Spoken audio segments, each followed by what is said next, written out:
After a long hiatus, we catch up on some of the bigger stories from the past few months. Do you trust Zuckerberg with your business communications? The 2019 vendors on the vanguard, and much more. It's ChannelPro Weekly, episode 107, Catchup and Other Condiments. Hello and welcome to ChannelPro Weekly, episode number 107. My name is Matt Whitlock, technology editor, online director, and long-lost host of this particular platform. Program. I've been hearing the word platform a lot lately, Rich, because there's been lots of interesting things in the news going on. But the other man on the other end of the line here, executive editor, smartest man alive, or at least the smartest man on the channel, but at least the smartest man on the show. Executive editor Rich Freeman. Well, thank you very much. I will lay claim to being the smartest person in my office here because I'm the only person in here.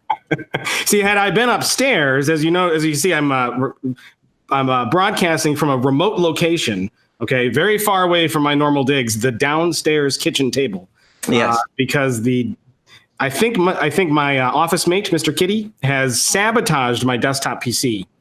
And in an effort to keep me from doing work. So every time we were getting started here, every time I would get everything loaded, it would just crash. So I think my desktop is in need for some attention and bombing and resetting and maybe throwing it out the window. I haven't yet decided, but it's driving me crazy. Had I been upstairs, though, I would have said Mr. Kitty was the smartest thing in the room. But now, alas, I am alone. So unless he comes down here, I am king of my own domain at the moment. You thought Mr. Kitty was just hanging out with you in the office. He was actually very carefully studying how everything's connected. He knows exactly how to break stuff down. Oh, he knows how to drive me nuts. There's no doubt about that. So Rich, it's let's see. We didn't broadcast last week, or the week before that, or the week before that, or the week before that, or. Well, I could go on. We've been on hiatus for a while. I think it's safe to say.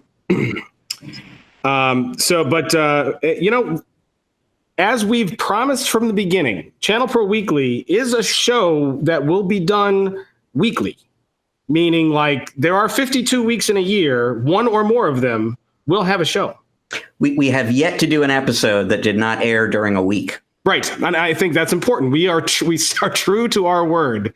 But as our longtime listeners are probably glad to see us back broadcasting again and back in their little podcast feeds, they will notice a very large library hitting their devices and phones soon, as we kind of got a new editor to go through our backlog and get everything kind of put back together and edited, and is gonna, we hired a big gun this time. This is the real deal guy who is going to be taking our shows and helping us get them out in a timely manner, because Rich is on the road and he doesn't have any time, and I'm easily distracted.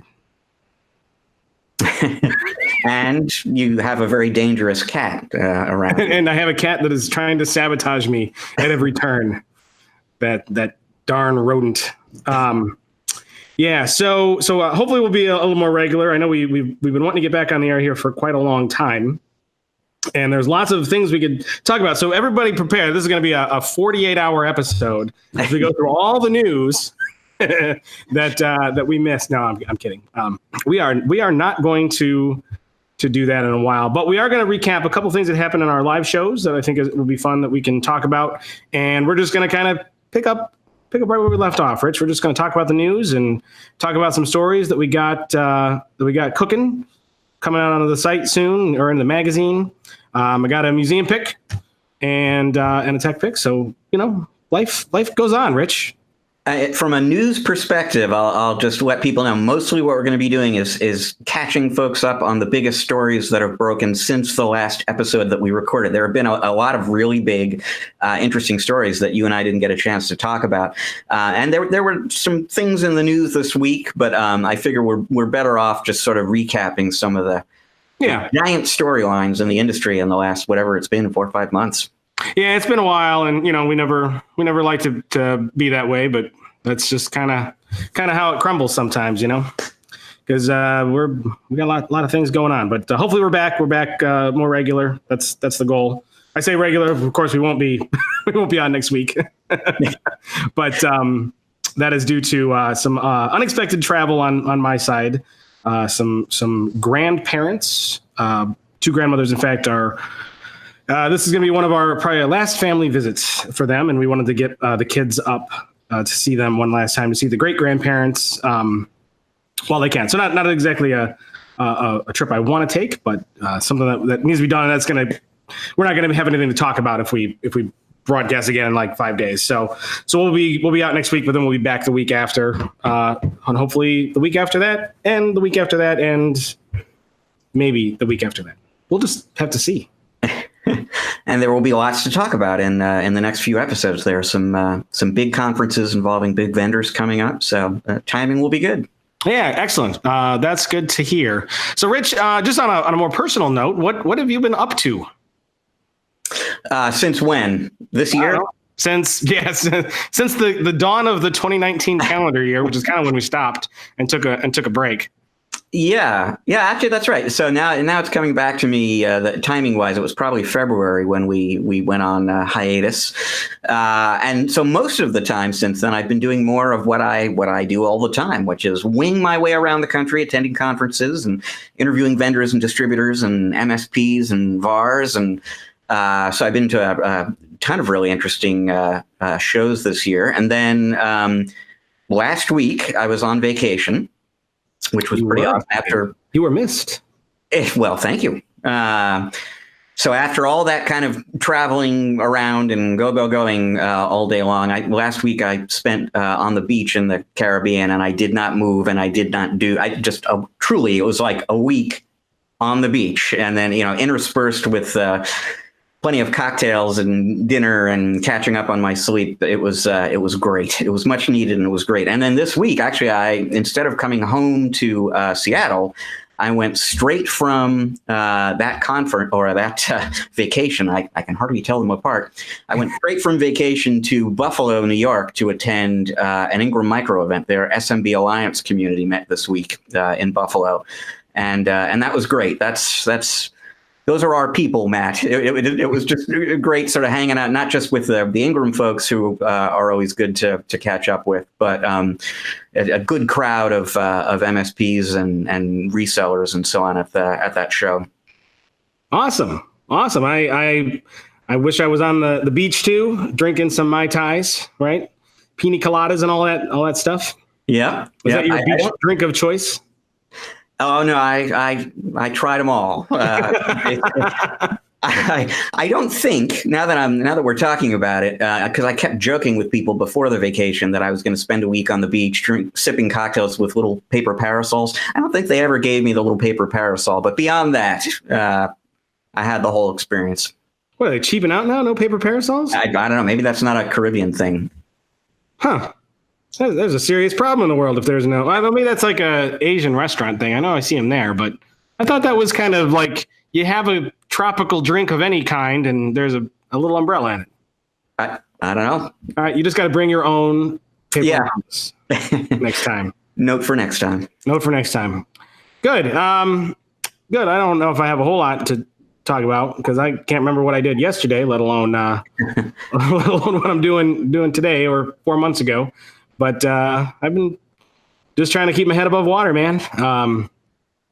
Got lots of stuff in the pipe for all the websites, which is kind of what I spend a lot of time doing these days. A lot of web stuff. We got a big infrastructure change coming up. All new servers and all new fun stuff to speed everything up and make everything newer and better. And cool. I didn't know about that. Yeah, that's something that's in the work. That's not something that's going to happen today, but we're gonna really take some time and build out two new virtual environments that are going to be much nicer and much faster and much betters is what I'm hoping. But also some of that is necessary because some of the new site features that I want to do, we kind of need newer hardware to run on. So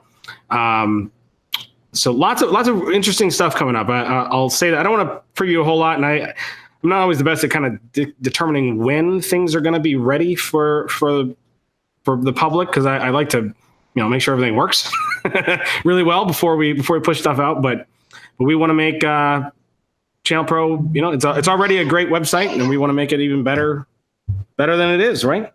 Yeah.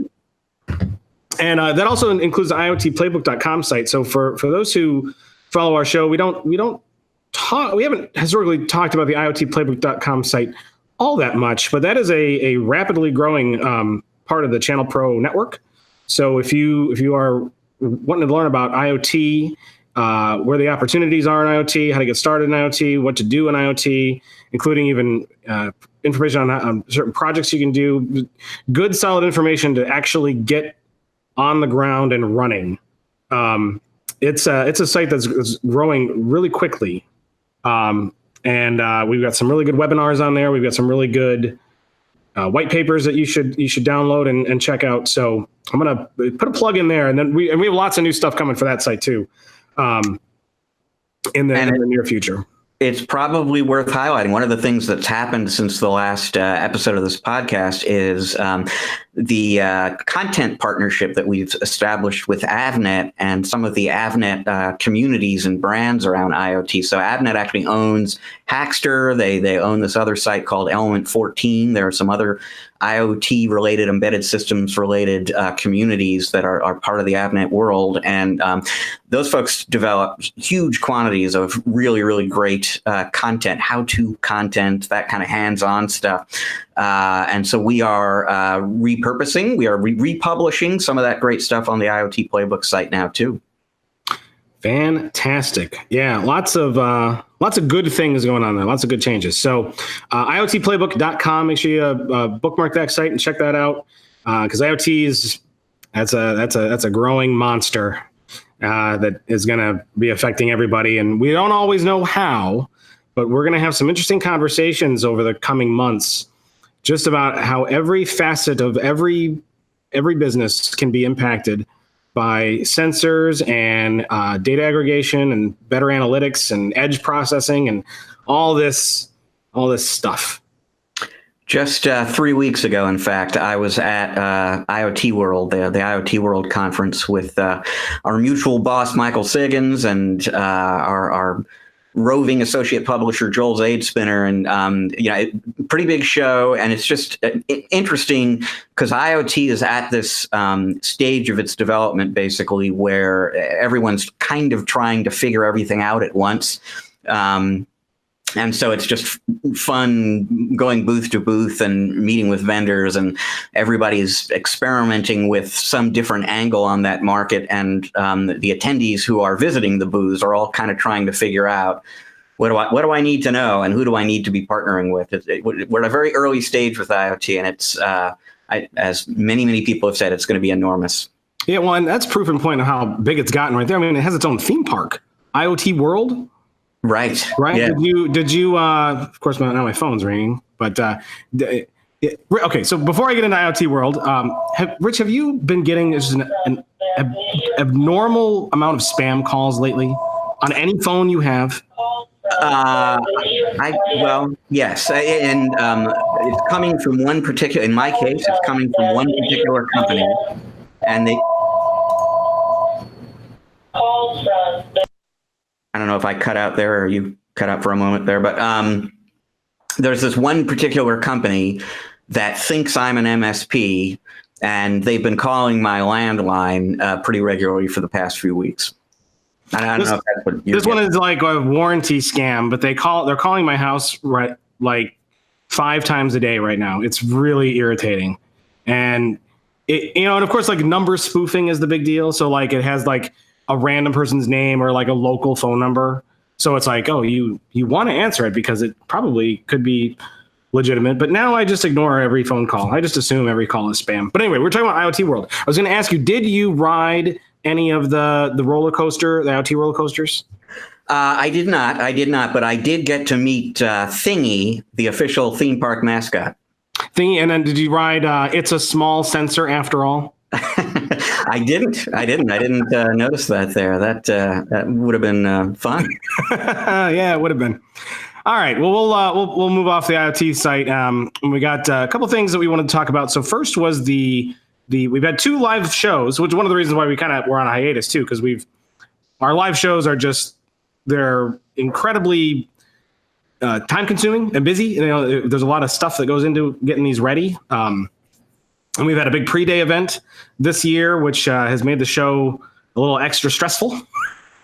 but why don't we talk extra valuable as well. It's the pre-days have been great. Yeah, they've been awesome, but they certainly had a little more work for us. But 2 great shows. We were in Atlanta in March, and we were here about an hour hour-ish from where I live, here in the Chicago area in May. Why don't you talk a little bit about those? So we have been doing, ChannelPro has been doing these, what I continue to think of as one-day events, although as we say, there is a full pre-day's worth of activity as well. But we've been doing these live in-person one-day events for, a number of years. We were trying to figure out, in fact, in Chicago, how many individual events we've done. And at this point, we're up into the 20s or something like that. But mid-20s, yeah. We've been doing them for years. We do 4 a year right now. That number may actually go up at some point in the future. Basically, we take 8 to 10 hours of your time, and we cram in enormous amounts of really, really great content that runs the gamut from panel discussions with MSPs on managed services and cloud computing and sales and marketing kinds of tips and operational best practices kind of tips for managed service providers, security insights. You hear from a lot of different really great vendors in the industry, but most of them really only get a shortish sort of block of your time. So we keep things moving with the event. And as Matt and I always like to say, one of the things that we try very hard to do is put on an event that is extremely educational and valuable. It rewards you for investing time in attending the show, but it's also actually a good time. It's a fun event for you to attend. So this year, in terms of the content that we're presenting at our shows, we've done 2, Atlanta and Chicago. We're going to be in San Jose in September. I believe that's September 5th. And we're going to be in Island, New Jersey, in the Newark area on November 6th, I believe. And you will see pretty much the same content that we presented in the first 2 shows. And so that includes a panel discussion with some MSPs in which we talk about what I'm calling managed everything. This is everything as a service kind of model that's emerging now. Businesses increasingly want to pay for everything on an as a service monthly kind of basis. And so we spoke with some leading edge MSPs on stage who've been doing that kind of thing for a while. And they're talking about hardware as a service and firewall as a service and telecommunications, everything that you can conceivably offer on a subscription basis. They're sharing their experiences and some of the advantages they enjoy. Our colleague, Colleen Fry, who is really kind of runs, among many, many other things, she runs our peer-to-peer column in which we profile different MSPs and VARs about best practices. She grabbed a few of those peer profilees who specialize in cybersecurity, and she's been doing these really great one-on-one interviews about what it takes to become a cybersecurity specialist. We have our friends Carl and Manuel Palachuk are back. Former MSPs, now they're both MSP consultants and really, really smart about running a managed services business and growing it. So we have this very fun session we do with them. They come up on stage in lab coats, doctor's outfits, basically. But what they're doing is actually really cool. We're calling it our MSP Pain Point Clinic. And essentially, we are asking people in the audience, attendees at the event, to raise their hand and tell the good doctors a problem, some sort of pain point that they're experiencing in their business. And they get real-time advice on how to solve that during the show. And by and large, if you're having this issue, there are probably other people in the audience who are experiencing it as well. So it's been a very fun session because the Palachuks make it a lot of fun, but it's also been really, really informative. And Manny, and I should point out, Manuel gives away to one of those who stand up and ask a question, basically an invitation to one of his seminars or I forget if it's a consulting session or an invitation to something, but it's basically a $500 value that somebody gets. That whoever asks the best question essentially gets that for free, and pretty much anyone who asks a question gets something. We like a drone or something like that. It's hard. It's not easy to raise your hand and spill your guts at a conference like this. So we reward the people who ask questions with gifts. But yeah, there is one really big good one. Yeah, that's a worthwhile one, because anybody who works with Manuel in one of his consulting sessions, I'm sure comes out much better for it. Yeah, indeed. And so there's also a sales and market. We're calling it the sales and marketing shootout. We have a panel of sales and marketing experts, and we give them each a particular question about how to excel in those two disciplines. They each provide an answer, and then we have a panel of judges who decide who gave the best answer. It's another very fun session. So lots of really, really great content. It's immodest of me to say, because I play a big role in planning these shows, but I really feel like we kind of set a high bar this year in terms of both the substance and the value of the content and sort of the fun factor that's associated with it. So 2 really great events down and 2 more to go. And Rich, honestly, no one has to take our word for it. There was an independent review, somebody who is out there and is in the business and does a lot of shows, decided to rate and review various conferences. Do you remember that? Because I believe you were the one who shared that. Yeah, but you're gonna have to remind me who that came from. I don't remember off the top of my head, but I'll summarize, and it's out there. Maybe we'll find the link and we'll put it in the description. But they rated a whole bunch of different shows, and guess whose show came up as the must attend? The number, if you're going to attend one show, whose should it be? Wow. Take a guess, Rich. I'm just going to go out on a limb. I'm going to say ChannelPro. It was indeed ChannelPro. It was. It was not a movie. It was not one of the Marvel's Avenger movies. It was ChannelPro Forum. Believe it or not. And the two of us are struggling to remember who came up with this rating system, but whoever it is, we thank you. We certainly do. It was not unnoticed, and it was very well appreciated. So hopefully we'll see you there. Now, Rich, if you wanted to attend one of these fantastic shows, where are we going to be in the near future? Well, and actually we should say, so we've been doing these live and in-person events for a long time now. Last year, we started doing virtual conferences as well, totally online kinds of conferences, where basically if you register and attend, you have access to a menu of pre-recorded webinars on various subjects. So the next ChannelPro conference is actually one of those virtual events, 100% focused on security, and that takes place August 14th. And then the next 2 in-person events, September 5th in San Jose, November 6th in Islip, New Jersey. You can get information about all of these events at events.channelpronetwork.com, events.channelpronetwork.com. Yep, that's the website. You can sign up for any one of those particular shows and get registered.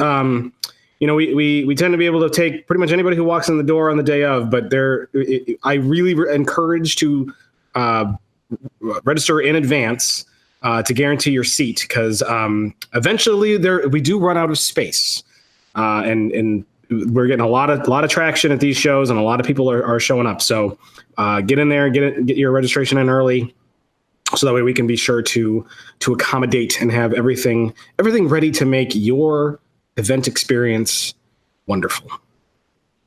Please join us. Indeed.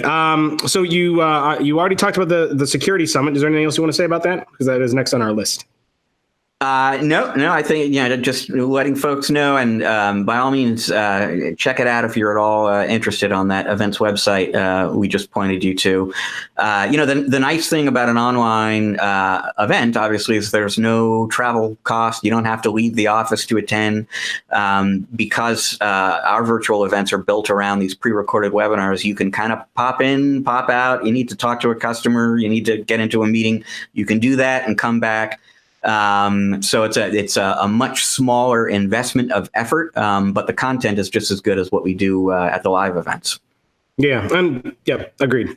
All right, I think we've convinced everybody. I'm convinced. I'm going to go now. And I don't know if I was going to go before, but now I'm going to go. Good.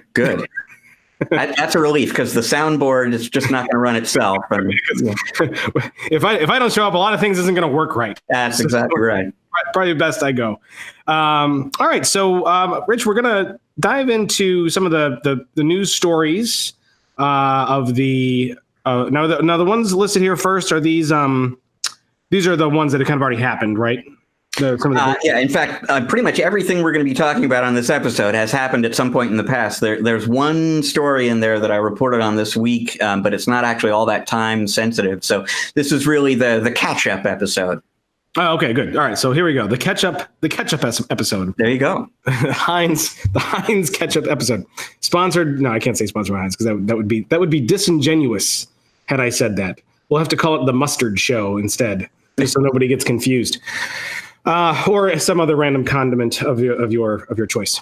So the first story up is we're going to talk about ConnectWise. ConnectWise. There was a really big acquisition by a private equity partner. Why don't we talk about that? So, regular listeners, if I'm not mistaken, the last episode we did before this one was the one that we co-hosted with Ed Correa, an MSP in Northern California. And at the very, very end of that episode, I was doing my little preview of what's coming up next week. And I just sort of teased that there is a monster story coming up at the beginning of the week.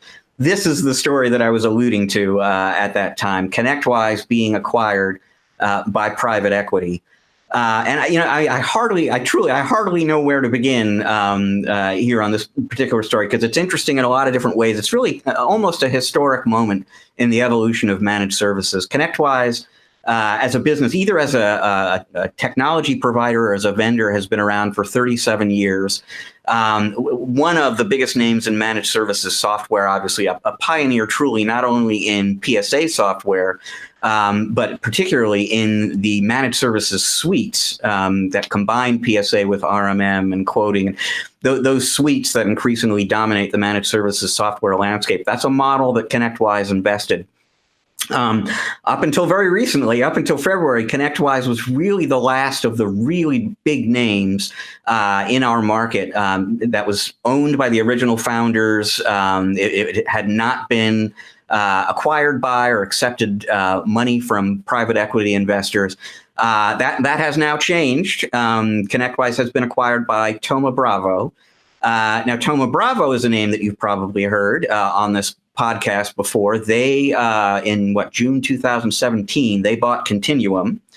Up until last fall, I think last October, they owned SolarWinds. Then last fall, SolarWinds had an IPO. Thoma Bravo still has a stake. I don't know how big it is, but they still own a good-sized hunk of SolarWinds, and with it, the SolarWinds MSP business unit. But as you look across the managed services landscape now, Thoma Bravo owns Continuum and ConnectWise and a piece of SolarWinds. Insight owns Kaseya. Vista Equity Partners owns Datto. So that there are big private equity investors out there that really own the biggest names in managed services software. That's definitely a turning point of kind for the managed services space. And we'll get into that a little bit more on another story we're going to talk about coming up. For me personally, it was an interesting thing. So this news broke on a Monday morning, if I'm not mistaken. But the media learned about it privately the prior Tuesday. And in my own case, I was just about to walk out the door and go to the airport to fly somewhere. And so I had about 30 minutes behind the wheel of my car driving to the airport to sort of think about this. And I wasn't really thinking about it so much in terms of what does this mean for the industry today. I was kind of waxing nostalgic. My very first exposure to managed services was back in late 2006, when the whole concept of being an MSP was still brand new, and all these people like Eric Simpson and Gary Pico were still kind of inventing it. And I went to this SMB Nation conference here in my hometown of Seattle, and one of the speakers was this guy named Arnie Bellini, who was the CEO of ConnectWise. He had flown all the way out to Seattle from Tampa to talk to about 50 people in a room about this crazy thing that he was selling called PSA software and how it was going to help you get into managed services and why that was a smart thing for you to do. And so for me, I've had this sort of front row seat watching managed services become a phenomenon. And in particular, watching ConnectWise go from this fledgling software vendor to a giant force in the industry, and ultimately to a company that allegedly the transaction price is not public knowledge, but based on what I've heard from knowledgeable sources, that ConnectWise sold for something like $1.2 billion. A billion with a B. With a B, yeah. Wow. I mean, just, a very impressive accomplishment. Now, remind me the next time I see Arnie Bellini that I need to ask him for $50. There you go. Yeah, he wouldn't stoop to pick it up these days. He has taken home a well-deserved check after 37 years of running that business. And he, as part of this transaction, has stepped down as CEO. So Jason McGee, who was the president and COO, is now the CEO of the company. Arnie is still, connected with the business. He's sort of in an advisory role. So he's gotten off the road. He's not worrying about the day-to-day stuff that CEOs have to worry about. A little bit like Austin McCord at Datto. He gets to spend as much time as he chooses on the business doing the stuff that he really enjoys doing. And again, that's well-deserved too. So all sorts of different angles, different ways to come at this. But any way you look at it, we're in a pivotal moment, sort of a defining turning point kind of moment in the evolution of managed services. And ConnectWise getting bought by private equity is very much a part of that. Yeah, that was a big one. I remember when all that was going down. So I'll ask one question about it. I mean, this is a little bit older news at the moment, but no less impactful yesterday as it was today. And because a little bit of time has transgressed from when this happened, in what ways do you see ConnectWise changing as a result of this, or how have they changed, or do we see that they're going to change even more? Do we think this is good? What is this private investor planning on doing with it? So that is a huge, you're asking it particularly in terms of ConnectWise, but there's an even bigger sort of version of that question in terms of what does the flood of private equity money coming into the managed services space ultimately mean for the managed services space, and in particular for MSPs? Is it a good thing or is it not?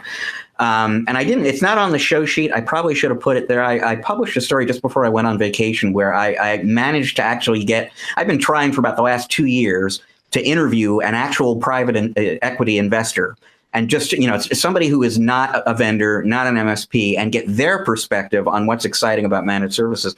And one of the questions I asked him basically, is this good or not good for the managed services space that all of these private equity investors are coming into the market? And he said, you know what? There's no one answer to that question. It all depends. It depends on the private equity investor. There are private equity firms out there that have a sort of cost-cutting mentality, and they will invest in a company. They'll slash costs. They'll flip it, basically. They'll go out and sell it, and that's how they make money. And those companies can do real harm to a vendor. They can go in and kind of mess stuff up that was working well in an effort to reduce the cost structure. This particular guy that I spoke to was at what he called a growth-oriented private equity firm. And what they basically do is find, promising companies and help them grow faster, grow more.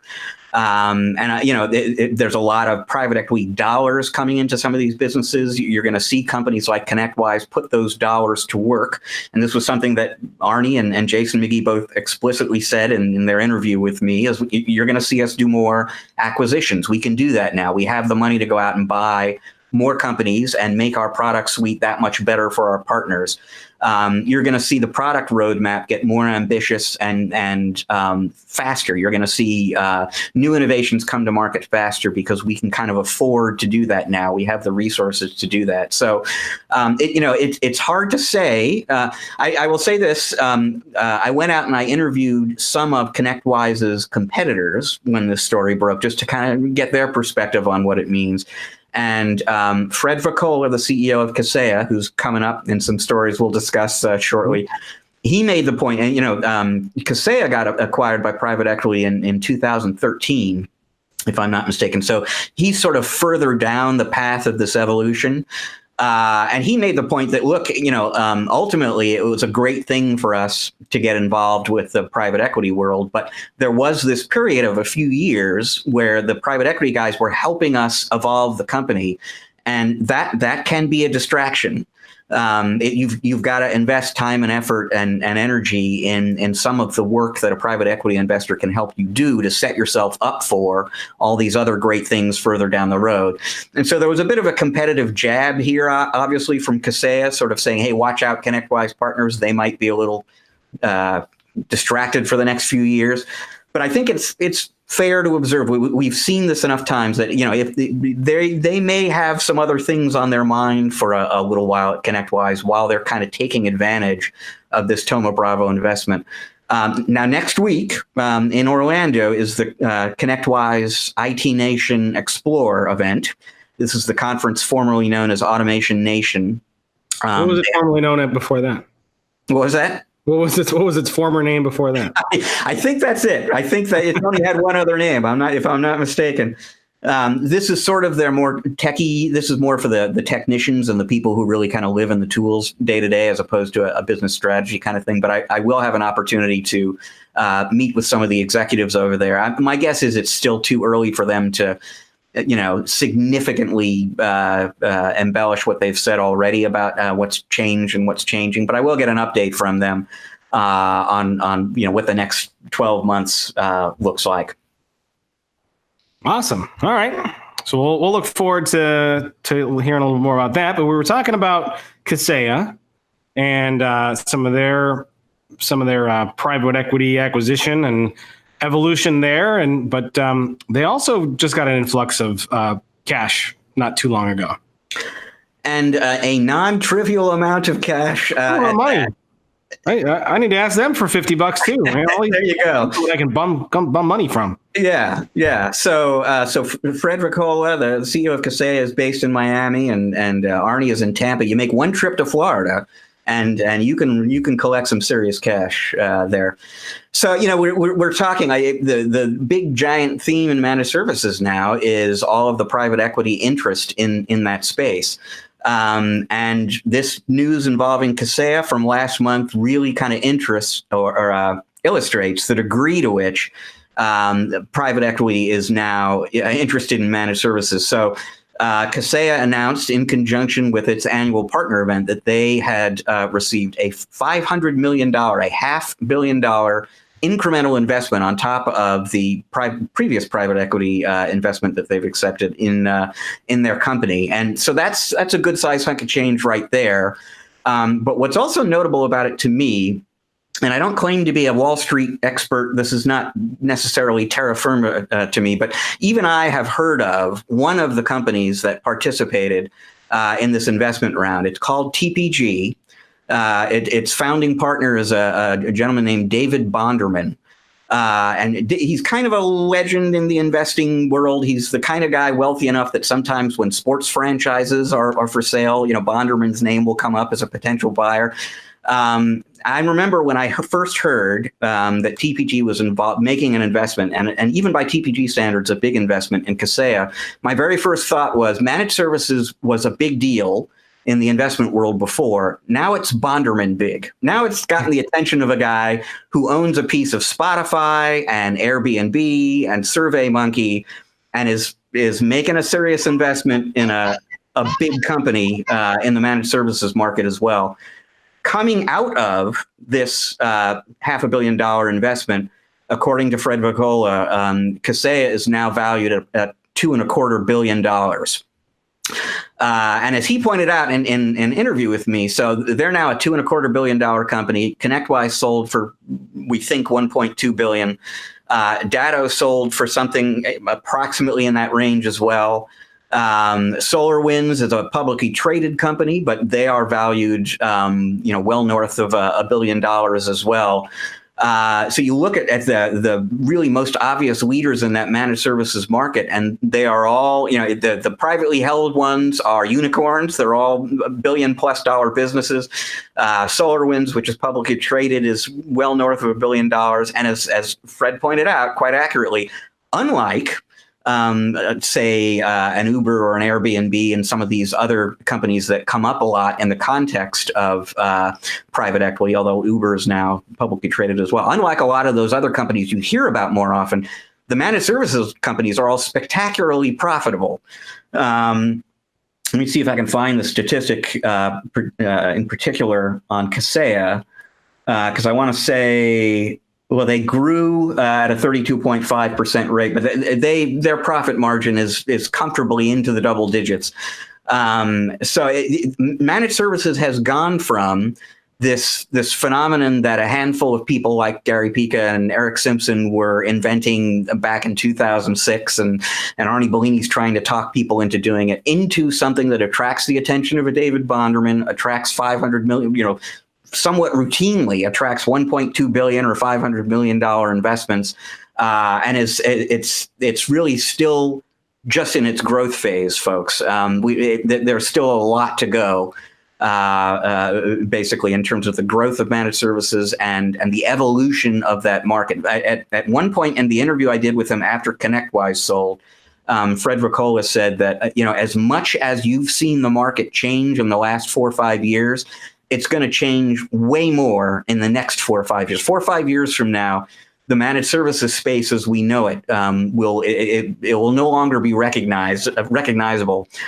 Essentially, it's going to change so much. And again, going back to your question, we'll see what that means for MSPs. One more silly question that I don't know if we talked about or not, but I'm trying to.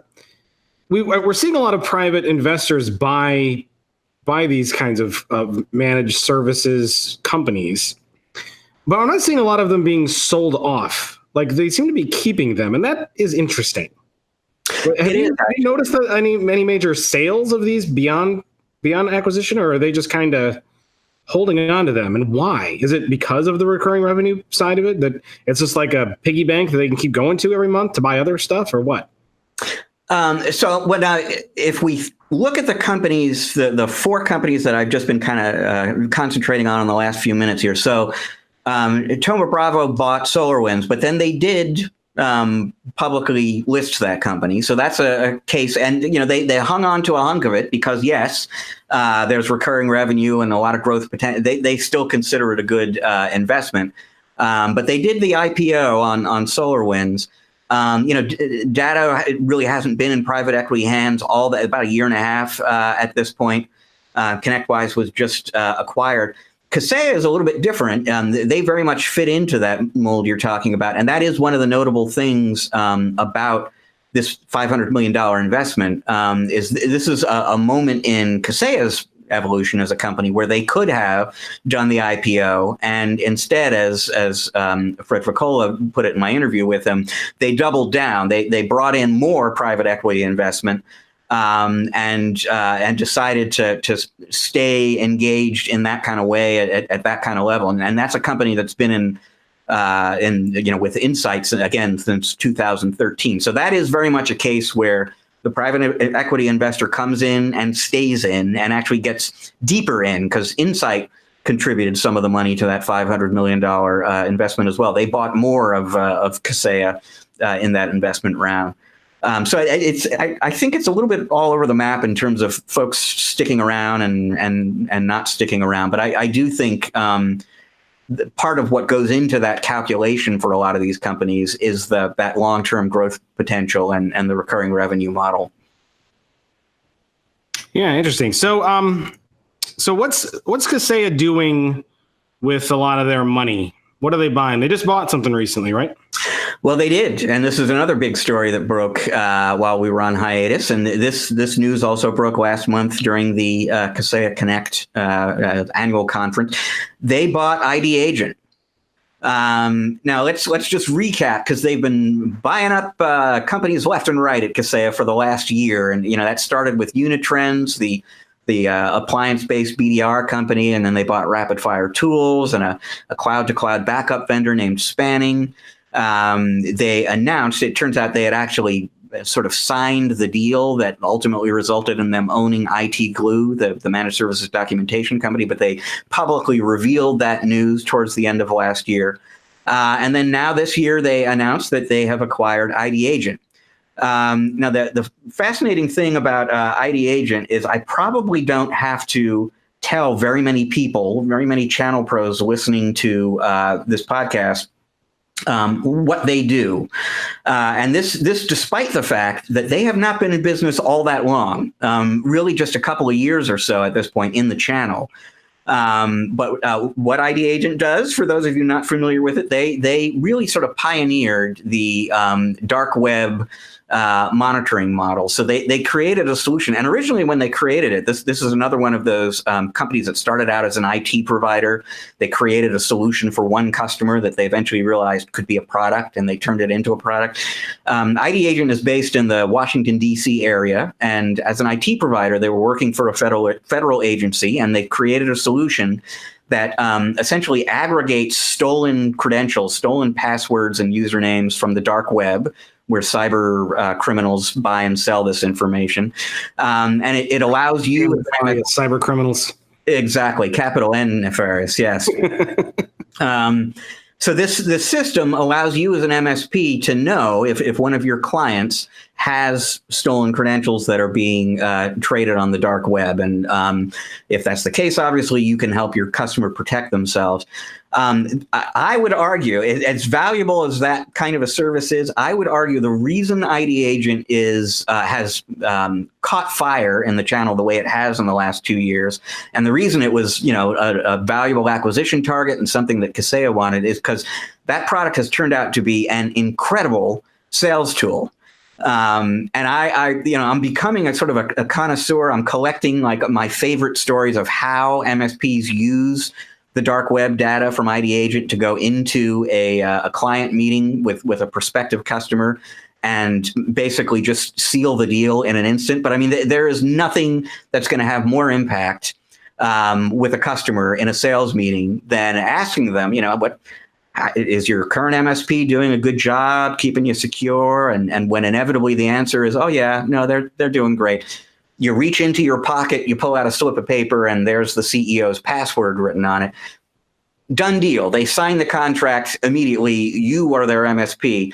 Lots and lots of MSPs have learned that going into a sales meeting with dark web data is a really, really potent way to close the deal. And so the ID Agent has gone from truly an unknown. And in fact, I first met Kevin Lancaster, the CEO and founder of that company, at one of our events. A year before last, towards the end of the year. It was the last time we did a show in New Jersey. And I'd never heard of the company before. I think most people hadn't heard of the company. At that point in time, they'd only been selling through MSPs for a few months. And they have just absolutely taken off. Last fall, they already had 1,000 MSPs in their channel. I think they're north of 2,000 now. And so no big surprise that somebody went out and bought them. And I had it in my head that it was ultimately going to be Kaseya that got them. It was sort of a hunch, and it turned out to be the case. So, Rich, we need to come up with a plan. Yes. How can we devise a business that Kaseya wants to buy? They are in a spending mood. We could do USB hubs as a service. You think they would buy that? I don't know. We could come up with see, the dark web is big. They're buying dark web stuff. We could do like, what can we do around the dark web? Well, I'll give you a semi-serious answer, actually, to that. If somebody out there in our audience was thinking, I got to get my business purchased by Kaseya because they've got the money and they like to acquire companies, my advice would be to think about incremental services and that are also recurring revenue opportunities that you might get their attention with. And the reason I say that is when they bought Rapid Fire Tools, there were a lot of things about that company that they liked, but the thing that they really kind of highlighted was this product called Audit Guru that Rapid Fire Tools has, which is a compliance management system. And this idea that an MSP could create a compliance as a service kind of offering and introduce this whole new recurring revenue stream was something that was really appealing to Kaseya. And Fred Vacola said in that interview and others I've done with him, they're looking for more of those kinds of things. What are some areas where we can help MSPs expand their business a little bit, do something new that they're not doing now, and generate a new recurring revenue stream? So if you want to get acquired by Kaseya, there's the key. Find something like that for them. That's good advice. Everybody get on it. And add me as a silent partner, an advisor with entitled, I just want 20%. That's all I want. 20%. I think that's very reasonable, don't you think? That is. And because it was also Rich's idea, I'll give him a good 3% of that as well. So, boy, this seems a little lopsided though, doesn't it? Well, yeah, you'll give me 3%, and I get to meet Hammy the Ice Hog again. Right, you get to come out and hang out with Hammy. Which, oh man, I got to tell you. On that note, I am lost without hockey. Although the Stanley Cup, I've been watching some of that because that's playing right now. But it's Boston. No offense to Boston people, but it's Boston and St. Louis. It's like kind of like two arch enemies of Blackhawks. So I was going to say St. Louis is practically in your backyard. But yeah, I know, but that's kind of like a rivalry with the Hawks, right? And then of course, we're not big Boston fans here, so it's kind of hard to watch. I gotta wait till October till I get my my minor league team back. Yeah. So sorry, talking about buying stuff. SolarWinds bought a few things recently. Passportal, which was a password management tool, right? Yeah. So, it's interesting. Obviously, Kaseya has done a lot of high-profile acquisitions, but they are hardly the only company of their kind making acquisitions. So it's interesting to watch these different companies make their investments, what kinds of companies they buy, and what the scale of the investment and so on. Kaseya is I don't want to make it sound like they're spending recklessly, but they're willing to cut a big check if they feel it's right for the company. And I would say SolarWinds is a little more targeted. They're looking for somewhat more specific kinds of solutions that they can fit into a niche. And so Passportal is a company. This was founded by an MSP, yet another version of this story where an MSP goes out and creates a tool that they wanted to use internally to manage passwords for all the customers that they were supporting. Over the years, it evolved beyond password management. It's also a managed services documentation platform. And so SolarWinds, and really it's the SolarWinds MSP part of officially it's SolarWinds that made the acquisition, and SolarWinds more and more now is really kind of talking about themselves as one company called SolarWinds as opposed to SolarWinds plus SolarWinds MSP. But because that's not confusing. Yeah. Formerly known as. Yeah. It makes it. It actually makes it easier to talk about them when you don't have to distinguish between SolarWinds and SolarWinds MSP. But it's the people who were running the SolarWinds MSP business who really have been most instrumental in that acquisition and who are going to be benefiting most from having Passportal on board.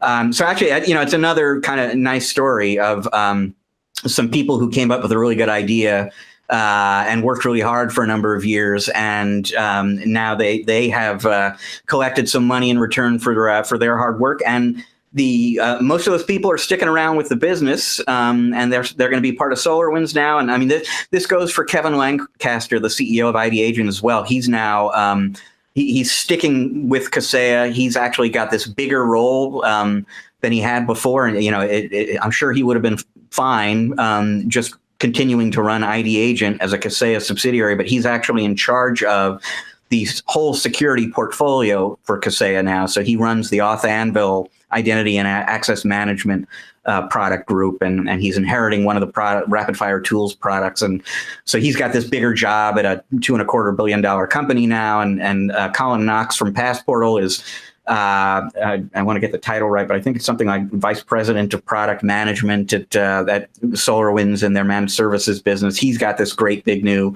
job that he gets to do. So it's nice seeing some of these companies collect on some of the effort that they've been putting out there over the years, and it's interesting watching where these big companies place their bets.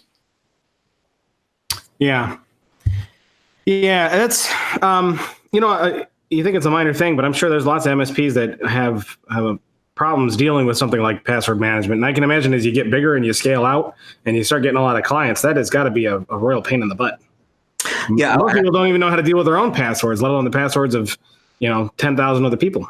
Absolutely. And the other thing to point out, and this is becoming more and more true really just in the last year, is hackers are going after MSPs. I mean, it used to be as an MSP, you had to worry at night instead of sleeping about how do I protect my customers. Now you've got to protect yourself, because the bad guys, the nefarious with the capital N guys, know if I crack an MSP, I don't just get that MSP's data, I get the keys to all of these other SMB networks. So MSPs are very much in the crosshairs of hackers right now. And so, I mean, you really have to be smart and diligent about protecting your passwords. Yeah. Oh yeah. That is definitely the keys to the kingdom, isn't it? Yeah. Yeah, I didn't really think about that. So MSPs, be extra diligent. These hackers are getting smart and they're coming after you. Yeah, so cool. Well, we're going to move on to a couple other stories that we have here. I don't know if there's anything else to talk about SolarWinds, and password management, but it was a good ad. And, I think more of these companies like them, especially as they're trying to build suites, they're going to find those niche pain point areas that MSPs have. And try to find tools and solutions to snap into those to add value. So if you're working with a company like SolarWinds or Kaseya, be vocal. Tell them what you want, because they're just going to go out and improve their product suites accordingly based on the kind of feedback that you give them. I will put a quick note out about something here. So we are constantly talking on this podcast, on the ChannelProNetwork.com website, about acquisitions in this market, right? And this company acquired that company. This private equity investor bought a piece of that. It becomes difficult after a while, I think, for people who don't live in the managed services news space to keep track of it all. So I mentioned Ed Correa before. He co-hosted a recent episode, our last episode of this podcast with us. He shot me an email at some point a few months back and said, I can't keep track of it all. Can you guys at ChannelPro, you should do an article or something or other that sort of helps us understand who owns who these days. And what that sort of evolved in, rather than an article, what we're going to do, and this will appear in our August issue, there's going to be a 2-page chart, basically a diagram that's going to show you who owns who and who bought who and when, and it's practically a scorecard. And so if you're sort of curious to get the big picture view of who bought what and when, we've got something coming for you on that. Hey, that's a good idea. We have like a directory on the Channel Pro Network site that kind of like lists out a lot of the vendors and companies like that. That would be a pretty cool feature to add, is to kind of to be able to add some kind of history of that company, of who they got bought by or who they're affiliated with or who currently owns them. That's kind of a neat improvement. We could track that stuff in real time. Yeah, no, it's true. It would be very interesting. It would be as simple as a starting point as adding 2 fields: owns and owned by, who owns them and who do they own? Yeah, well, I mean, to track history, we'll have to do it a little bit differently, because it'd be kind of cool to see the evolution, right? As they, were bought by, then were sold by. But I've got ways to do that, Rich. I'm going to add that to the list. All right, the official Let's Do It list. That's pretty cool. I like that. I like that plan. I know I just realized that I'm kind of setting up here, and I tried to turn on some lights in here. But that seemed to maybe make it worse. I'm trying, because I know I'm like in front of my patio door, and I'm a little dark, and I was just trying to root around in my bag a second ago, but because I have like some little lights, but I think they're upstairs. So at some point, Rich, if I disappear, I will be back quickly. Okay. So if I'm off camera, because you can see me, but if you're talking, no one else can see if I duck away and sneak off to grab a little light so I can set it up so I'm not quite so dark. So I will probably do that. Cool. I find the next headline story here to be a little, something I kind of laugh at. Facebook wants to friend the channel. Sure, they do. They want to be your friend. They do. Mark Zuckerberg wants you, channel pros. So this is the story. I've mostly, like we said before, we're catching up on stories that we haven't had a chance to talk about before. This is based on an article that I posted earlier this week, actually just a day or two ago. And it follows up from something that happened when I was at IoT World 3 weeks ago. It just so happened that Synex, the big distributor, announced at that time that they had established an alliance relationship with Facebook. And in particular, with the group within Facebook that creates this product called Workplace by Facebook. Now, I was vaguely aware that there was such a thing from Facebook called Workplace. It sort of popped up in some of our end-of-week news roundup stories now and again. Really didn't know very much about it. But it was interesting to me that Synex would sign this deal with Facebook on the Workplace product. Interesting enough that I kind of, carved some time out from the IoT show to talk with them a little bit about that. And they really feel at Synex that there is a big opportunity for the channel out there to add this Workplace product to the other cloud offerings that these folks are doing right now.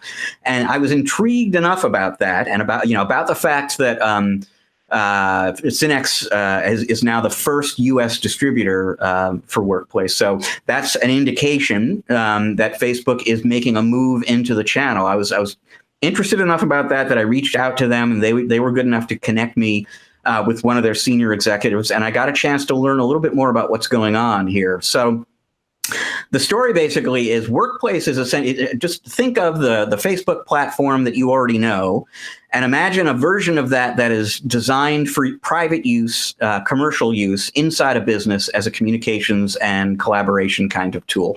That, in essence, is what Workplace is. And it has all the different kinds of features and functions of the consumer Facebook platform in terms of live video and instant messaging and chatting and all that kind of stuff. You can do that as well, but you're doing it, inside the bounds of your company. This is a productivity solution for businesses. Now, it's been available. Okay, wait. So does anybody really trust Facebook with the internal private going-ons and communications in a company? This is not a company with a track record of privacy, nor a track record of being able to retain or safeguard data. So I will say two things to that. The first of which is I think what Facebook itself would say in response to that, which is, first of all, this is a sales revenue, a licensing revenue supported product. It's a totally different business model versus the consumer platform. So on the consumer platform, it's supported by advertising. In order for the advertising to be valuable, they need to know when you get out of bed and your favorite brand of they need to spy on you and know everything about you in order to create this valuable advertising product. Workplace is ad-free. They make their money just the way every other software as a service vendor makes their money. So they have no incentive to spy on you. That said, point number two would be, in my mind, and I'm sure a lot of other minds, the big hurdle that they're going to have to jump as they make their move into the channel is exactly what you're sort of getting at, which is this idea of, do I trust Facebook, and do my customers trust Facebook? Do I feel comfortable getting up in front of my clients and saying, here's this cool new tool that will really help you run your business more efficiently, and oh, by the way, it's from Facebook. There's a question mark there. That's a hard sell. I think, and you know what? I'm not necessarily. I agree what you're saying with the whole business model thing, but I cannot imagine that Facebook is going to be sitting on valuable data, right? And they're not going to use it. It just doesn't seem like that's going to happen. That is that's a big trust question, right? And exactly. I don't know about you. I don't think they'd be able to help themselves. I don't know, but you know, there is a massive trust question, basically around partnering with Facebook. Now, in terms of, excuse me while I go set a can of tuna down on the floor over here and tell Mr. Kitty not to eat it. Okay, give me a minute to go do that. I trust him that if I set that can of tuna down there, he ain't gonna eat it. I don't know. That was kind of related, wasn't it? Yeah, I know. I mean, I get the metaphor, certainly. If you put yourself in their shoes, though, in a way, that the related question is: are they stupid enough to think that they can get away with it? In that case, yes, they are. No hesitation whatsoever. Yes, they will. Absolutely, no one's going to stop them. Who's going to stop them? Who's going to know? That might be what they say to them. Unless you're deploying their solution on in-house, unless it's deployable onto something other than the Facebook architecture, I guarantee you that they're not going to stop themselves. Guaranteed. That's my opinion. That's what I think. Just like in the same way, if you told me that Google's productivity suite isn't mined by Google, I wouldn't believe it. Unless you're deploying it elsewhere and you're in control of this data and storage. We shall see. We shall see, because the big point here essentially is that Facebook has been selling Workplace. Oddly enough, the way it usually kind of works, in the cloud and really a lot of different places, is you start out with smaller businesses and work your way up to the big ones. They started out selling to really big businesses, and now they're ready to go into the SMB space, which is why they need partners and why a tool like Facebook. I mean, if it really is like Facebook, but for a company, I mean, the largest of the large companies makes the most sense for a tool of that scale, right? Right. Well, but the reason that they wound up starting out in the larger businesses is because initially the thinking was, we're going to sell this product. And they continue to do this. They have a direct sales force that sells Workplace into very large businesses. It was when they actually started getting some traction and that large enterprise business started getting more mature, and they realized there's this, even vaster army of SMBs out there, and we shouldn't even attempt to sell directly to those folks, that they became interested in building a channel. And that's what they are just beginning to do now with the Synex deal, is go out and try to recruit channel partners. And so I'll give you were talking about how, if you are a large business, and I'll just tick off some names: Delta Airlines, Starbucks, United Way, there was another name I think I used in my. There are some very, very large businesses that are using Workplace right now. But and like I say, I think if you have a workforce of 100,000 people, right? Okay, but say you have, because this is the argument that they make. Say you have a workplace or a workforce of 20 people, but and here's a real world example. There is a movie theater chain, not a big one, a modest sized movie theater chain in Australia that uses Workplace. And they've got maybe a few dozen employees, but they work at these 5-6 different locations. They're mostly contingents. They work, they're all part-time employees. They work 6-8 hours a week. As the Facebook folks said, you're probably not going to give them an Office 365 email account. You're going to have trouble sort of getting everybody together in one room and making them feel, connected to the company and conveying your plans. And so for them, even a company that size, an in-house version of Facebook can actually be potentially an effective kind of communication tool for keeping folks together, getting information out to a geographically and work time dispersed kind of workforce, even if you're not a huge company. Yeah, but then there's there's a lot of other tools for small teams and communication, right? So I mean, it's not like so that, the advantages of something like a platform like Facebook is more notable in extreme scale. But I think there's plenty of arguably simpler tools. Well, they would actually, that would be one of the things that they would, in terms of explaining why would, so the obvious question to ask yourself, what percentage of our readers at ChannelPro is, are reselling Office 365 right now, right? I mean, it's huge. So why would an Office 365 reseller who has access to tools that do most of what Workplace does, why would they consider embracing Workplace as well? And it's an as well, at least for now, from Facebook's perspective. These are complementary products. They say it's not an either or. But what would be the interest? What Facebook contends is that there is a certain amount of user education that has to happen with an Office 365 component that isn't true with Workplace. So anyone who uses Facebook immediately knows how to use Workplace because it works exactly the same way. And then they would say, and on this point, I think they would get some pushback from other vendors. But the other key thing that they like to highlight is that it is a truly mobile native, mobile first kind of platform in a way that maybe some of the other options out there aren't. Does it work with the normal Facebook app? In other words, actually, is your workplace access to a company also tied to your general Facebook login? As far as I know, the answer to that is an emphatic no, but I don't know that for certain. So if it is, that would be a giant red flag, in my opinion. But I've got the Facebook apps. I've never seen another way to log into somebody else, right? Or with another login. So how does that doesn't seem very Facebooky to me.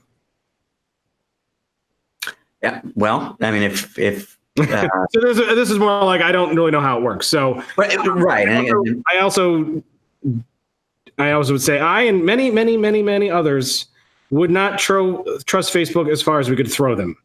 That's a lot of servers to throw. Yeah, you know what I mean?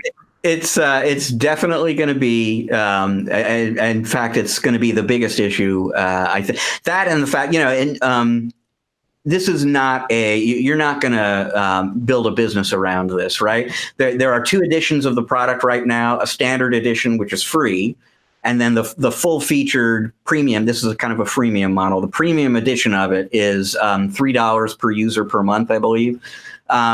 So there is a recurring revenue stream that comes with this, but this is not going to send you into an early retirement. So there's that issue. How much effort is this worth if the money that I'm making is mostly going to be around implementation and customization and project work and that kind of thing. But the bigger issue, I think, is going to be it comes from Facebook, and that can be a plus from an end user perspective, but it can also, like you said, be a red flag. Yep. Well, it'll be interesting to see how that works out over time. So we got another big. We do a few different things every year. We do like the Reader's Choice Awards, which I think is coming up soon, right? Yeah, absolutely. That's going to be in our August issue, and So is voting for that open? No, that is done. I've got the results sitting in my inbox right now. Had not looked at them yet, but excellent. Well, I got a lot of work coming up to put all that up on the site as soon as we get it all figured out there. But that's fine.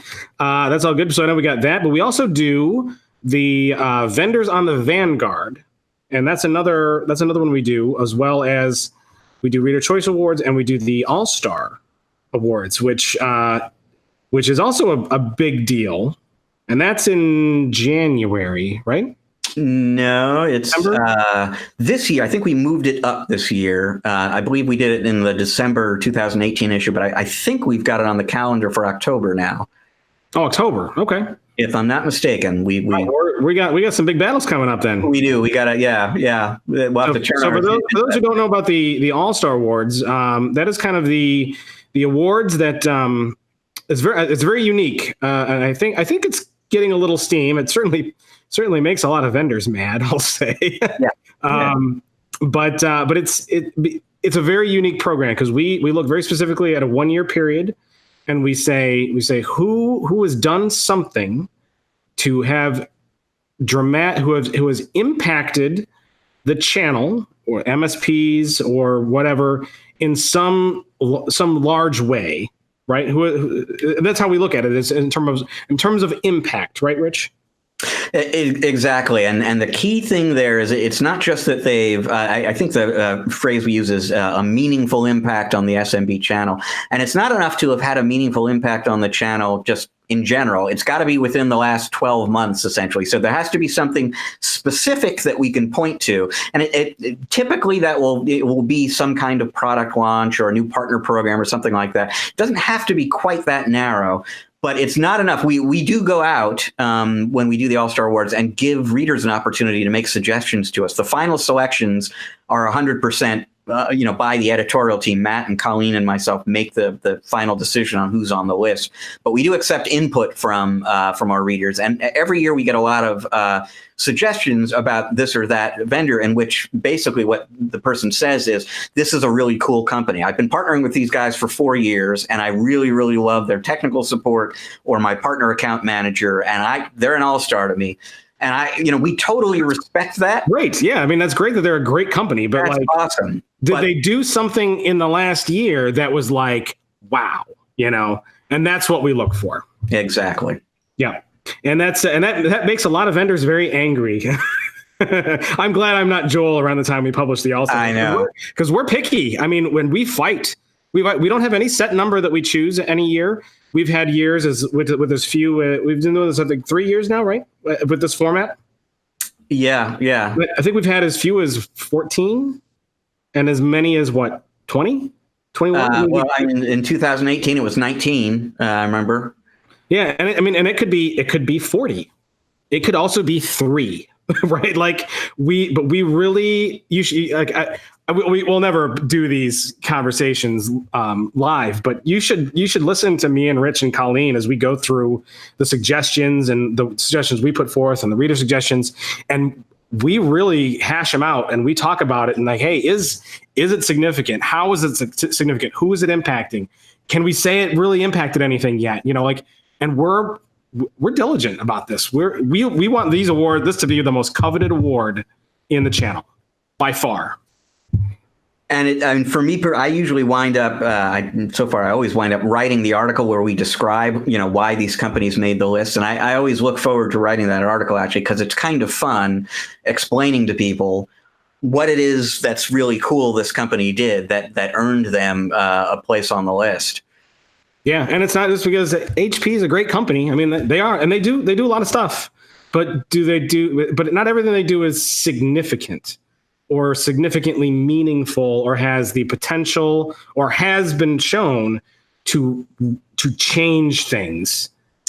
I do it better. That's the thing. So, I mean, if HP came out with an unbelievably cool laptop this year, that would probably not get them on the list unless they came out with an unbelievably cool laptop this year that defines a new market category or opens up a whole new kind of sales opportunity for our readers, because there's something special about this device that allows you to sell it in a different way to different kinds of customers or build solutions around it. A cool laptop product could land you on the All-Star list, but you would have to do something more than just release something that's really fast and has great battery life.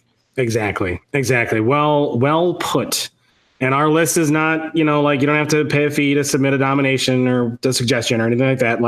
We take all the suggestions and we kind of watch the news ourselves throughout the year. And I have my list and Rich has his list of companies, and we don't really always say why we're going to nominate them until we get on the phone and start yelling at each other. And it's a lot of fun and stressful sometimes, but it's a lot of fun to work through that list and go through all those. But the one we're going to talk about today, sorry, we got a little sidetracked there. We did. Is the 2019 ChannelPro Vendors on the Vanguard, which is where we look for companies who are kind of up and coming, who we think, Rich and Colleen and I and other people think are up and comers, right? Did I put that right? Yeah, so I mean the genesis of this, and this I should point out, the All-Star Awards, that's an awards program. Reader's Choice, that's an awards program. Vendors on the Vanguard isn't an awards program, but it is an annual institution at ChannelPro. And the origins of it basically is, if you work in the IT media, you are approached constantly, and I'm just telling you in my own case, I do mean constantly, by different vendors, new vendors who've been around. They all want to kind of get your attention, let you know about what exciting thing that they're doing.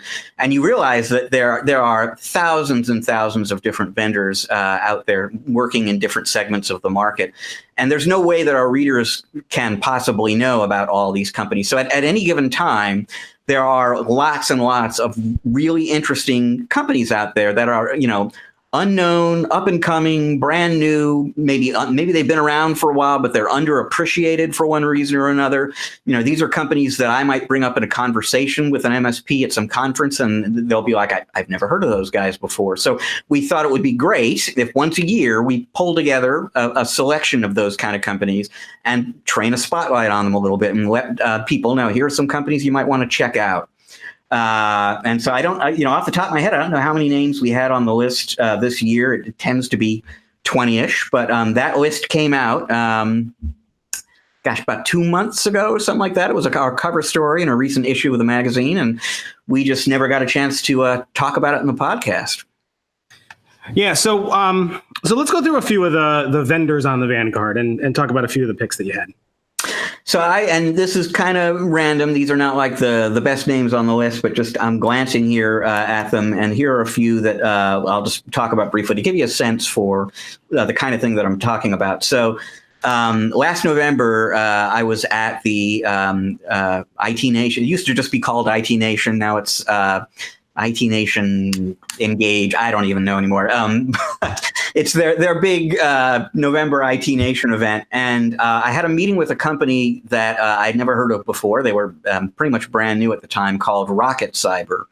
And Rocket Cyber made the list because, again, brand new. A lot of people probably haven't heard about them yet, although they're beginning to get some momentum out there in the channel. What's interesting and notable about them to me is they are 100% focused on security.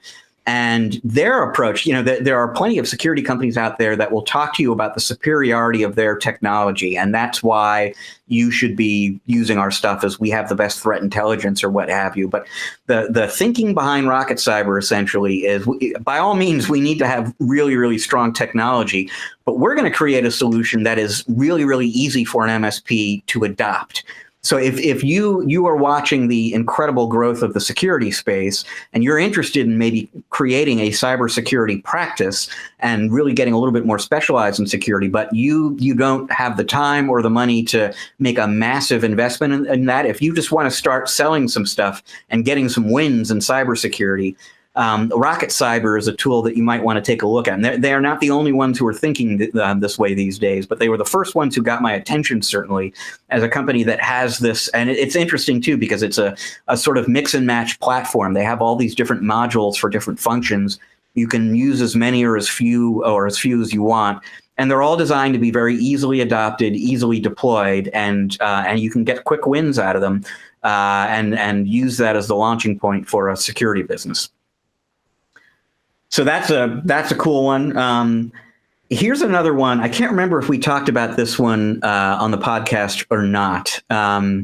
Probably not. This would have been something I wrote about right around the time that we began our break. This is a company based out of Australia, actually, called Service Tree. And they got in touch with me. Their PR person happens to be someone I've worked with in connection with other companies for a while. They got in touch with me and they said, we've got this company in Australia. They're creating an RMM PSA kind of suite. And they're interesting. You should take a look at them. And, my first thought is, it's a brand new company. They're selling RMM PSA software. So they're competing with these much more established, bigger kind of it's like, really, is that the play on the market? But I did wind up talking to them, and I was glad that I did. It's a very interesting product. I think they're going to have a tough time for all the obvious reasons in terms of convincing people either to switch platforms or newcomers to managed services, place a big bet on this essentially startup business as opposed to a Data or a ConnectWise. But they've created, again, this is a product created by an MSP initially for their own use. And it's a product that really is designed to draw very, very heavily on artificial intelligence to optimize the operational efficiency of your business. And so, what it's doing basically is when a ticket comes in, the system is actually making decisions for you in terms of which of your techs maybe is going to get assigned that ticket based on the kind of ticket it is and this technician's past performance against that kind of challenge versus this other technician's who's more efficient at dealing with this particular kind of server platform. The service tree solution can kind of figure that out on the fly and then factor in maybe some other questions. Well, Rich Freeman is actually really good at that particular service issue, but he's got his hands full with this other issue involving a very high revenue client, and this new ticket came in from a lower revenue client. So maybe we'll assign it to somebody else instead. All of these kind of decisions that can really make an impact on your bottom line at the end of the day, this system is sort of figuring out for you. At the same time, it's automatically capturing detailed information on what your technicians are doing all day. So one of the big challenges that MSPs run into is getting their technicians to record their time. We were talking about the Palachuk's before. They have all sorts of advice for making sure that your technicians are recording their time, what they're doing with their time in real time all day long. With the Service Tree product, which is very similar in this respect to BitTitan's solution. The system is keeping track of all that for you. You don't have to trust your technicians to do this task. It's keeping track of it for you. And so it not only is maintaining complete records for you, it's maintaining accurate records for you. You're not relying on the memory of your technicians to tell you how many minutes they spent on this ticket or not. There's all, I'm scratching the surface. There's all sorts of interesting functionality built into the solution that makes it a little bit different from some of the other systems that are out there.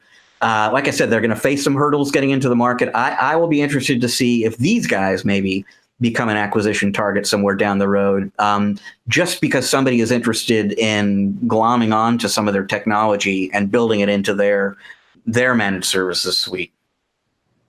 Yeah, cool. I saw a couple other ones on here that I wanted to talk about one of them. Yeah. That I think is kind of a nifty company.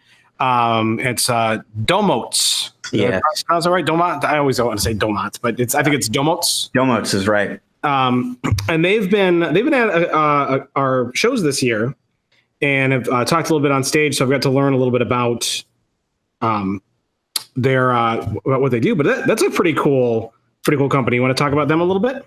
Absolutely, because these guys right now, this is a fascinating story to me. So Domots, a lot of the names on the vendors on the Vanguard list, these are very young companies. They've just been formed, within the last year or two.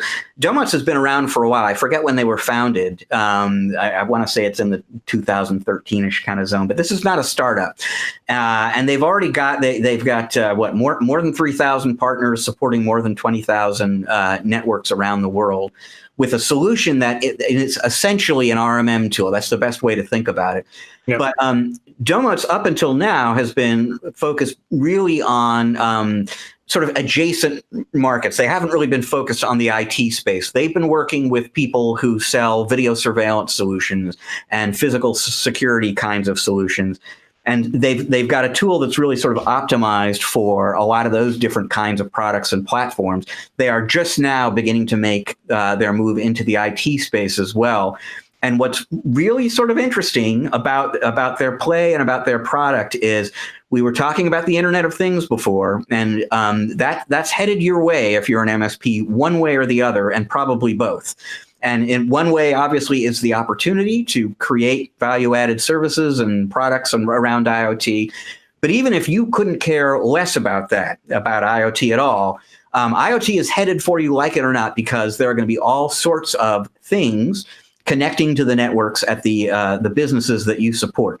And a lot of those things have not really been designed to be secure. They are potential vulnerabilities and entry points onto the network. You will be responsible for managing those devices ultimately, whether you like it or not. And if one of those devices lets a bad guy, a nefarious guy, onto the network where bad things happen, you're going to get the blame, whether you deserve it or not, or like it or not. So there's this huge challenge that MSPs face out there already, and to an increasing extent in coming years, to manage IoT devices.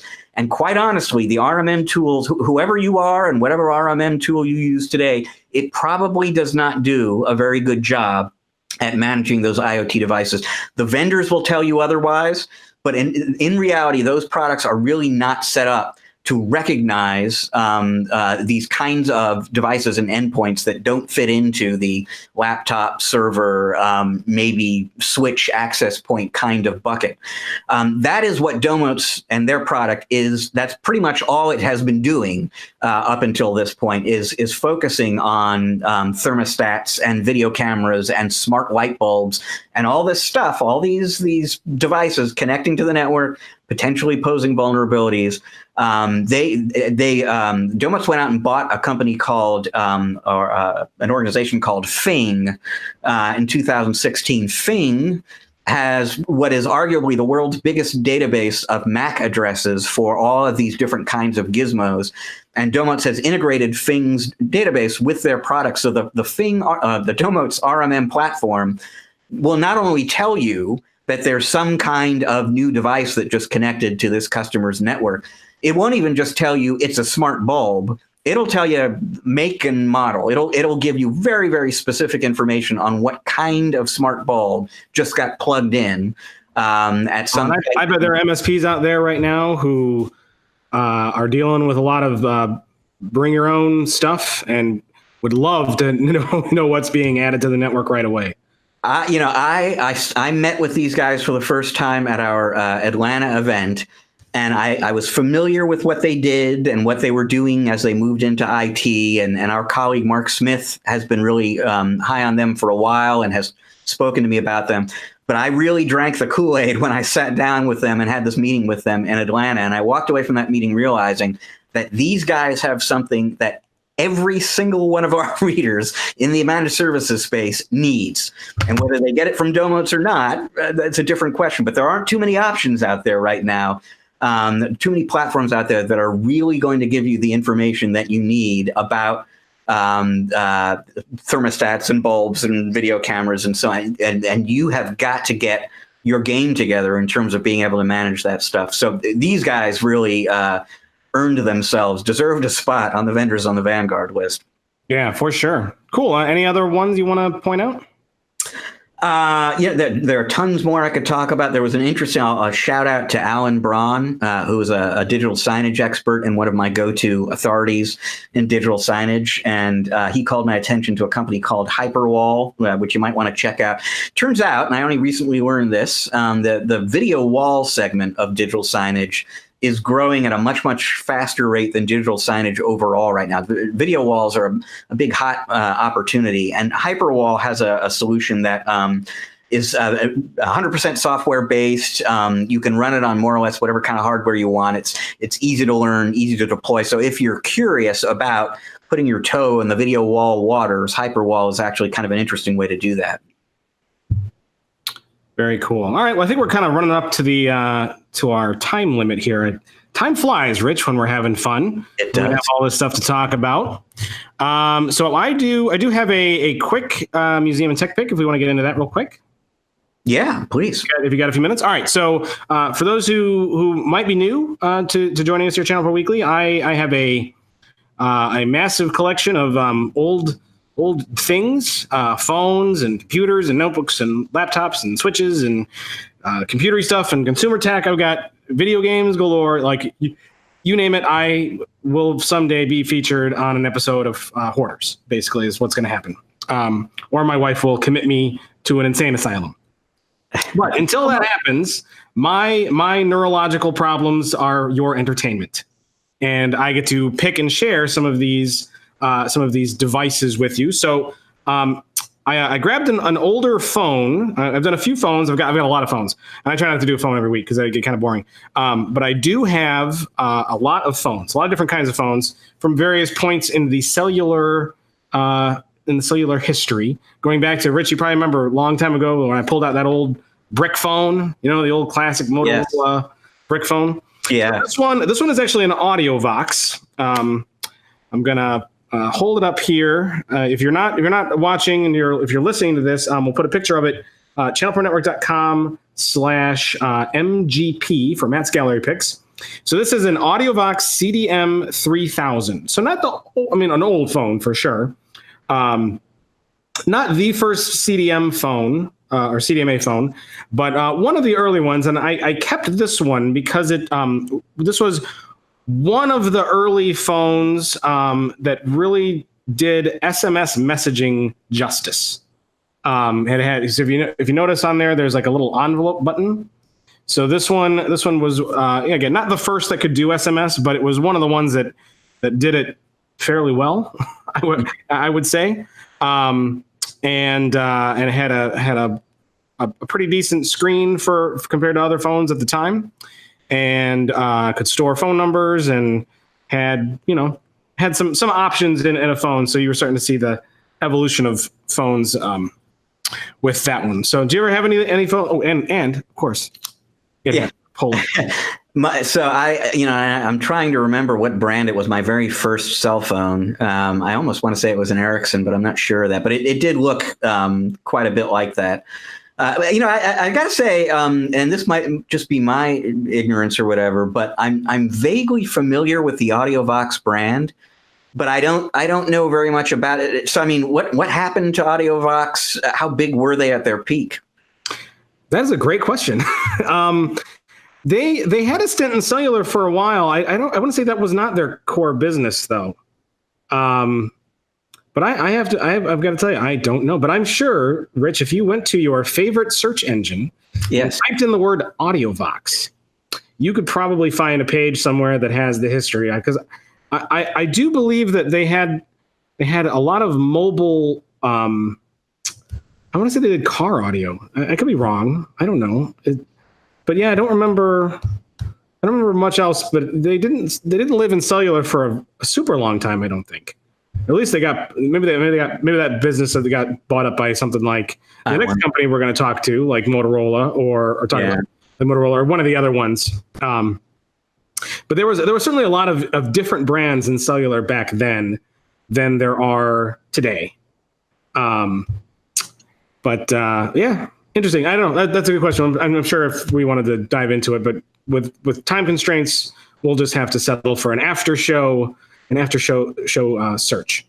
But that's going to lead me to my tech pick. So I like to choose a newer kind of device, and I like to do a lot of that. Was then, this is now. And the phone I decided to pick was the Motorola, or the Moto, as they like to say, the Moto G7 Power. And I've been recently very, very impressed with Motorola. Under Lenovo's, it's Lenovo that owns the Motorola brand now. They're a very large company, and overseas, Lenovo has a lot of cellular devices, particularly in China, that's self-branded. But here in the United States, they tend to run with the Motorola brand, given its history. And they've really done a great job coming out with some really cool phones that are not $8 trillion to buy. And I say that as I currently own like a Samsung Galaxy 8, and I like it. I don't love it, but I do remember that it was freaking expensive, and phones just aren't sold subsidized the way they used to be. Now you pretty much buy your phone outright, or you pay for it monthly. So you pick your plan, and then they say, oh, you want the Samsung Galaxy S8? That'll be $40 a month for 24 months. You're still buying the thing outright anyway. Well, if you're gonna buy your phone outright, you got to be a little more cost conscious. And they've come out with some really slick phones. So I'm going to talk about this one in particular because I caught this at the Lenovo show when I was looking at their little stand there with a lot of the Motorola phones. And this guy, it had a nice screen. it doesn't have the curved infinity display and all that kind of stuff. But it was a nice screen. It looked good. It fit well in the hand. It had a good amount of storage. So like there's this 32 gig model, but this guy, hyper fast charging. It's got, fast charging USB 3 style. They call it turbo power, but it's really fast charging. But the battery on this thing lasts for like 3 days, right? It's designed to give you 3 days of battery life. And it's only $229 to buy, right? So you get what is it? 32 gigs of storage, 3 days of battery life, a 6-inch screen. So it's a big phone. But it can do, if you only have a couple of minutes to plug this thing in, you'll get hours and hours of battery life if you can just get it plugged in, for just a few minutes. 9 hours of power in 15 minutes. Isn't that crazy? So yeah, it's really interesting for a product like this to come to market at the same time that Apple is sort of moving in the other direction, $1,000 phones and so on. It's almost like a form versus function kind of split. It's a good looking device, and all the specs that you're talking about are great. But this will not, I think, impress anybody. You whip this out in public, and it's not going to have that sort of blingy kind of eye-catching appeal the way that the $1,000 iPhone might. On the other hand, it's $200 some odd, and it really does what you need. And you're not making compromises at that price point. No, the thing is, there is no compromise here. It's got a good camera. I remember even testing the camera. It took a nice photograph. I didn't get a chance to blow it up on a computer or anything, but it's a 12 megapixel camera. It's got fairly good dark, taking photos in the dark. It's got, video capabilities. It's got a good high res screen. Yeah, you're right. Yeah, you're going to pull this out. It's going to impress me. But here's the thing, though. My Galaxy S8, right now, when you hold that thing, it is a modern marvel of technology engineering. Okay, it's thin. It's beautiful. It really is. But you also have to cram it into a case that looks like this in order to not break the damn thing. Right? Yes. So this doesn't impress anybody because it has to sit in a $20 OtterBox case, or otherwise it's going to get mangled up. Nobody sees it. Right now, if I take it out of the case and I hold it, I'm like, ooh, that's nice. That's pretty, But it sits in here the whole time. It's not small, right? The last phone I was able to carry that I didn't have to carry it in a case was those Nokia like 920 series, 1020 series Windows phones, because they were built like tanks. Right. They weren't hyper thin, but they were built to be durable, and you didn't have to necessarily put them in a case. Or all this stuff so who cares what the phone actually looks like? No one's ever going to see it. I will say, though, and I don't endorse this whatsoever. I've got an iPhone. I think this is a 6S, and I do not use a case for exactly that reason. I think it's a beautiful looking little gizmo, and I hate the way it looks in a case. And so I just carry it like this. And I have yet to, this is not the first phone that this has been the case for. I've yet to drop one, crack a screen or whatever. The first time that happens, when I'm out on a road trip somewhere and suddenly disconnected from the world, I'm sure I'll become the world's quickest case fan. But precisely because the case kind of, dilutes the aesthetics of the sort of thing. Yeah. It does, but for most people, it's so necessary. I'm coaching softball. I'm running around with the kids. I can't. It's in my pocket all day long. And it has to stay nice and protected. Plus, I get real irritated if it's like scratched. But I cannot tell you, Rich, how many times that I come upon somebody and I look at their phone and it's an iPhone or whatever, and it's got a cracked screen. Bar none. I think 50% of the phone screens out in the world are cracked. That's why people put them in cases, and sometimes they're in cases and they're still cracked. Yeah. So it's just the way it is. So like, why spend, like, my next phone is probably not going to be a $700 phone, because it doesn't make sense when I can get a $200 phone and I can buy one every year. Like, why not do that? And this is not a compromise. 3 days of battery life. That's crazy. Yeah. This is what I need. So I know I don't get 3 days out of this thing.